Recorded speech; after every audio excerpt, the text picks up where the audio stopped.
নমস্কার, আমি মৌ। বইয়ের গন্ধে ফের মেতে উঠতে চলেছে জলপাইগুড়ি। ৪ ডিসেম্বর থেকে শুরু হচ্ছে বহুল প্রতীক্ষিত জেলা বইমেলা। দেখুন বিস্তারিত খবর। জলপাইগুড়ি শহর আবারও সাজছে বইয়ের রঙে, শব্দে ও পাঠ্যসুখের উচ্ছ্বাসে।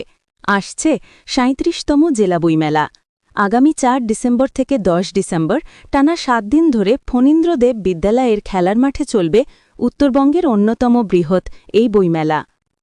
ইতিমধ্যে মাঠজুড়ে শুরু হয়েছে স্টল তৈরির ব্যস্ততা। এবছর মোট ১১২টি স্টল থাকবে। জেলার বাইরে থেকেও বহু প্রকাশনা সংস্থা অংশগ্রহণ করছে মেলায়। উদ্বোধন করবেন জনপ্রিয় কবি শ্রীজাত বন্দ্যোপাধ্যায়। উপস্থিত থাকবেন রাজ্যের গ্রন্থাগার মন্ত্রী সিদ্দিকুল্লাহ চৌধুরী।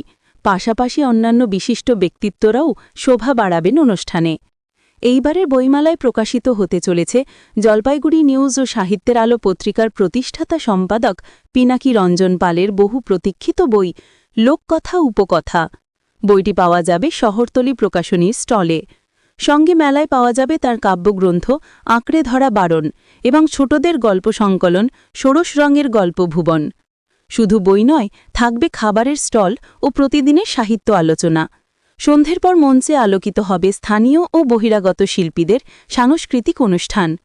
জলপাইগুড়ি পুরসভার চেয়ারম্যান ও বইমেলা কমিটির কার্যকরী সভাপতি সৈকত চ্যাটার্জি বলেন, বই পড়ার শেষ নেই, শেখারও শেষ নেই।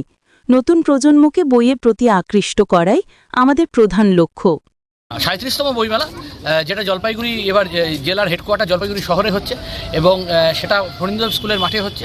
এবং এই বইমেলায় উদ্বোধন করতে যিনি আসছেন বিখ্যাত কবি শ্রীজাত বন্দ্যোপাধ্যায়, এবং এর সাথে আমাদের গ্রন্থাগার মন্ত্রী আসার কথা রয়েছে সিদ্দিকুল্লাহ চৌধুরী এবং অন্যান্য বিশিষ্ট ব্যক্তিত্বরা উপস্থিত থাকবে। এই বইমেলা একটা দেখুন, বই পড়ার অভ্যাস যার নেই বুঝতে হবে, কিন্তু তার কনসেন্ট্রেশন ল্যাক করছে। তার কারণ আপনি যতই ল্যাপটপে যান, পাম্পটপে যান, ডেস্কটপে যান না কেন, আপনার বই পড়ার মধ্যে একটা পড়াকে যে আত্মস্থ করবার যে একটা ন্যাচারাল টেন্ডেন্সি থাকে না, সেটা হচ্ছে বইই থাকে। আর যে যত বই পড়বে না তার শেখার কোনো শেষ নেই। এবং মানে কি বলবো, শিক্ষার অন্বেষণ বা শিক্ষার খিদা বইয়ের মধ্যেই লুকিয়ে আছে।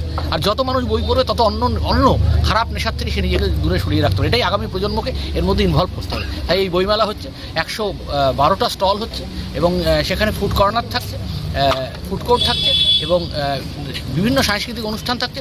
কলকাতার থেকে কিছু ৮, ৯, ১০ তারিখে কিছু শিল্পীরা আসছেন। এলাকার নতুন শিল্পীদের প্রতি ট্যালেন্ট হান্টের জন্য, প্রতিভার অন্বেষণের জন্য তারা ফাংশন করবেন, প্রোগ্রাম করবেন। একটা সব মিলে না এই ৪ থেকে ১০ তারিখ অবধি জলপাইগুড়ি শহরটার যে কালচারাল টাউন জলপাইগুড়ি শহর, তার কালচারের বর্ধিষ্ণুতা আরও বৃদ্ধি পাবে।